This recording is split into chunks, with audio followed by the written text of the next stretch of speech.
They laughed the moment their truck rolled to a stop at the edge of the field. Loud, careless laughter that carried across the rows of corn like an insult thrown on purpose. If you've ever seen someone underestimated before the real story even begins, this is one of those moments. So pause here, take a breath, and if you enjoy powerful stories where strength hides in plain sight, like the video and subscribe to the channel right now, because what happens next will stay with you. The girl they were laughing at stood alone by the fence, boots sunk slightly into the soft dirt of her family's land, shoulders broad, frame heavy, denim overalls dusty from honest work. To them, she was just a fat farm girl, the kind people think they can mock without consequence. To her, this land was home, and home was something worth defending. Her name was Mara Cole, and she'd learned early that silence invited cruelty. The Bullies, 3 men from the neighboring town, had been circling for weeks, claiming her family's land encroached on theirs, making jokes at the feed store, tossing insults like rocks. Today they decided to make it personal. One leaned out of the truck, spitting into the dirt, calling her names that burned hotter than the sun overhead. Another snapped photos on his phone, laughing as if humiliation were entertainment. Mara didn't respond. She kept her eyes on the fence post she was fixing, hands steady, breathing slow. Anyone watching closely would have noticed something odd. How relaxed she was, how her weight settled evenly through her boots, how her posture stayed balanced and ready. But bullies never watch closely. They only see what they want to see. What they didn't know, what no one in town knew, was that years earlier, when Mara's father had fallen ill and money ran thin, a family friend had stepped in. A quiet man, disciplined, precise, a green Beret sniper, retired, who believed strength was a responsibility, not a show. He had trained Mara at dawn and dusk, not to hurt, but to survive. He taught her control before power, patience before action. He never asked her to lose weight or change who she was. He taught her to use what she had, mass, balance, focus, as tools. "They'll look at you and think you're slow," he once said. "That's their mistake." The truck doors slammed shut. The men spread out, boots crunching on gravel, voices rising. One grabbed the fence, rattling it hard, sneering that he'd tear it down himself. Mara finally turned. Her face was calm, unreadable, eyes steady, not angry, not afraid. That calm unsettled them more than shouting ever could. She warned them once, quietly, that they were trespassing. They laughed again. That was the moment the air changed. The moment when the field went silent, when even the wind seemed to hold its breath. Mara stepped forward, slow and deliberate, closing the distance not with aggression but certainty. Inside, her mind clicked through training like a checklist: distance, angles, exits, terrain. She didn't raise her fists. She didn't threaten. She simply planted her feet on her land and stood her ground. The biggest of the 3 moved closer, puffing his chest, reaching out as if to shove her. To him, she was an easy target. To her, he was off balance, weight forward, careless. The lesson her trainer had drilled into her echoed clearly. When they give you momentum, don't waste it. She shifted slightly, barely noticeable, and in that instant, the story of the fat farm girl began to crack. But this wasn't the moment yet, not the release, not the reckoning. This was the edge of it, the place where assumptions met reality, where cruelty stood one step away from regret. The men still thought they were in control. Mara knew better. She took one more measured breath, eyes locked on theirs, and for the first time they stopped laughing. The field, the fence, the land itself seemed to wait, because what comes next is never what bullies expect, and this was only the beginning. The first shove came fast and sloppy, exactly the way untrained people move when they think size and noise are enough. And the moment the bully's hands touched Mara's chest, the training she had buried deep inside her woke up like muscle memory snapping into place. She didn't step back. She stepped in, shifting her weight low and forward, boots gripping the soil of her family's farm the way they always had, and in one smooth motion she redirected his force, turning his own aggression into imbalance. The man stumbled, shock flashing across his face, not because he had fallen yet, but because for the first time he realized she wasn't where he thought she was. The other 2 laughed nervously, unsure whether to keep mocking or step in, And that hesitation was all Mara needed. She released him without striking, letting him catch himself, sending a clear message without words. I don't want this, but I'm ready. Her heart wasn't racing. Her breathing stayed slow, controlled, the way the green beret had taught her during endless drills in this very field, long before anyone imagined it would be tested like this. Last warning, she said, her voice low and steady, carrying more authority than shouting ever could. It wasn't bravado, it was fact. But bullies don't retreat when given dignity. They retreat when forced. The second man lunged, anger replacing caution, swinging wildly. Mara pivoted, using her weight as leverage, hooking his arm and driving her shoulder into his center of gravity. The move was simple, efficient, devastating. He hit the ground hard, breath knocked clean out of him, dust exploding around his body. The laughter stopped. The third man froze, eyes wide, suddenly aware of how alone he was standing there. The field that once felt like a stage for humiliation had turned into a trap, every step uncertain, every movement watched. Mara didn't celebrate. She didn't insult them. She stood between them and the fence, shoulders squared, stance grounded, like a wall that had always been there, but only now revealed its strength. The biggest bully scrambled to his feet, rage boiling over into threats, yelling about calling the cops, about how she'd regret this. Mara met his gaze without blinking. Do it, she said calmly. Tell them you trespassed. Tell them you put your hands on me. Tell them how you lost control on land that isn't yours. Her confidence wasn't loud, but it was absolute, and that certainty cracked something inside him.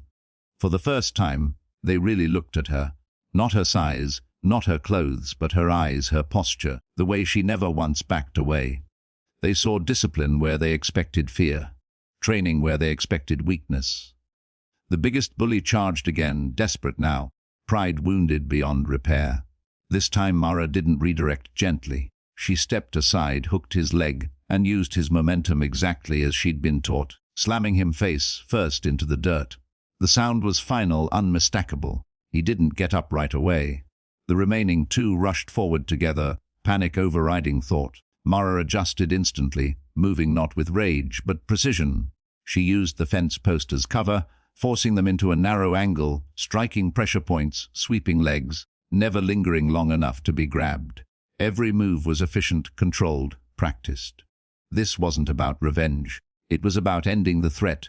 Within moments, both men were on the ground, groaning, stunned not just by pain, but by humiliation far deeper than anything they had planned to inflict. Mara stood over them, chest rising and falling slowly, the field silent again except for the wind moving through the crops. She felt no triumph, only a heavy sadness that it had come to this at all. Leave, she said, firm and final, and don't come back. They didn't argue. They didn't laugh. They staggered to their truck, bloodied pride weighing heavier than their injuries, and drove off without another word. As the dust settled, Mara leaned against the fence, hands trembling just slightly now that the danger had passed. The lessons echoed in her mind. Strength isn't proven by who you hurt, but by what you protect. She looked across her land, the rows of crops, the worn path she'd walked 1,000 times, and for the first time, she wondered how long she could keep her past hidden, because something had shifted today. The bullies had learned their lesson, but the world around her was starting to notice too, and consequences, good or bad, were coming fast. By the next morning, the farm felt different, not quieter, not louder, but charged, like the air before a storm that everyone senses but no one names. Mara rose before sunrise, the same as always, pulling on her worn boots and stepping into the cool dawn, yet her thoughts weren't on crops or fences. They were on the way those men had looked at her in the end, not angry anymore, but shaken. Word travels fast in small places, and she knew it was only a matter of time before yesterday's confrontation stopped being a private moment and started becoming a story told with exaggerations, half-truths, and curiosity sharp enough to cut. She worked anyway. She always did. The rhythm of farm life grounded her, feed, water, repair, repeat. But even the animals sensed the tension, heads lifting when trucks passed on the road, ears flicking at distant voices. Around mid-morning, dust rose again at the edge of the property, and Mara straightened slowly, already knowing this wouldn't be another group of bullies. The truck that rolled up wasn't flashy or loud. It was clean, official, and deliberate. Two men stepped out, local sheriff and a deputy, hands resting near their belts, eyes scanning the field before settling on her. She didn't run. She didn't tense. She walked to meet them halfway, wiping her hands on her jeans, posture relaxed but alert. The sheriff spoke first, measured and polite, explaining they'd received a call late the previous night. Trespassing assault. A fight that got out of hand. Mara listened without interrupting, nodding once. When he finished, she told her side calmly, clearly describing the threats, the shove, the escalation. She didn't dramatize. She didn't downplay. She explained exactly how she defended herself and exactly when she stopped. The deputy watched her closely, something like respect creeping into his expression as he noticed the details. The controlled breathing, the precise language, the absence of fear. Anyone hurt bad? The sheriff asked. Only their pride, Mara replied evenly. They left on their own. The sheriff exchanged a glance with the deputy. He'd already heard enough versions of the story to know the truth usually sat somewhere in the quiet confidence of the person who didn't over-explain. He warned her about reporting incidents sooner, reminded her of boundaries, then tipped his hat and left with a promise to keep an eye on the road. As the truck disappeared, Mara felt a familiar weight settle in her chest. Not fear, but inevitability. This wasn't over. It never is when people realize they misjudged you. That afternoon, a neighbor stopped by under the excuse of borrowing a tool. Then another. Questions floated just beneath the surface of polite conversation. How did you manage that? Where did you learn to move like that? Mara answered with shrugs and half smiles, deflecting without lying outright. But inside, old memories stirred. Early mornings running drills, the barked commands of a green beret sniper who had seen something in her when others only saw a farm girl. He'd trained her not for violence, but for survival, discipline, and control. He'd warned her too, the hardest fight isn't the one you win, it's the one you're forced into. By evening, the bully's truck passed again on the road. Slower this time, not daring to turn in. One of them stared out the window, anger replaced by something like fear. Mara met his gaze without hostility, without challenge, simply standing there, present. The message was clear, she wasn't hunting them, but she wasn't hiding either. The truck drove on. As the sun dipped low, painting the fields gold, Mara sat on the fence and finally let the tension drain from her shoulders. She knew tomorrow might bring more questions, more eyes, maybe even more trouble. Strength attracts attention, sometimes admiration, sometimes resentment. But she also knew something else now. She didn't owe anyone an explanation for surviving. She had protected her land, her dignity, and herself, exactly as she'd been trained to do. The night settled quietly, but beneath the calm, something had shifted. The bullies had learned a lesson they wouldn't forget, and the town was beginning to realize the fat farm girl they mocked carried a past far sharper than they ever imagined, and whether she liked it or not, that past was about to step fully into the light. The town changed its tone in ways Mara noticed more than heard. It wasn't apologies or praise. Small towns rarely offer either but space. People nodded instead of stared. Trucks slowed but didn't stop. The men who had laughed before now avoided the edge of her land altogether, choosing longer routes rather than risk crossing an invisible line. They finally understood. Mara welcomed the quiet. She needed it. Not because she was afraid, but because strength, once revealed, demands maintenance, of boundaries, of self, of purpose. She returned to her routines with renewed focus, mending fences, tending soil, rising and resting with the sun. Yet beneath the steady work, a decision pressed at her like a splinter she couldn't ignore. Hiding had kept her safe for years, but it had also let others define her. That day in the field had changed the math. Silence was no longer neutral. It was a choice with consequences. It came to a head one evening when a knock sounded at her door just after dusk. Not the sheriff this time. An older man stood on the porch, posture straight, eyes assessing without judgment. He introduced himself as the retired green beret who had trained her mentor's friend, passing through on his way south. Word had reached him. It always did. They sat at the kitchen table, steam rising from 2 mugs, and spoke plainly. He told her she'd done well, controlled, disciplined, decisive. He also told her what she already knew. Once people see what you can do, they don't forget. The question wasn't whether she could go back to being invisible. It was whether she should. Mara looked out the window at the fields she loved, the land that had shaped her as much as any training ever could. She said she wasn't interested in proving anything to anyone. He nodded. "Good," he said. "Then prove it to yourself." The next weekend, the feed store hosted a community meeting, routine business, weather updates, safety concerns. Mara attended for the first time in years. When the floor opened for comments, she stood. The room quieted, curiosity flickering. She spoke calmly, without accusation, about respect, boundaries, and responsibility. She didn't recount the fight. She didn't name names. She simply stated that her land was not a playground, that intimidation wouldn't be tolerated, and that everyone deserved to feel safe where they lived and worked. The words landed heavier than threats ever could. People listened because she wasn't asking permission, she was setting terms. When she finished, there was no applause, just a collective understanding settling into place. Afterward, a woman approached her. Someone Mara had seen laughed at once too. They talked. Then another. Stories surfaced, quiet admissions of moments swallowed and borne alone. Mara realized something then. Her strength wasn't just a shield.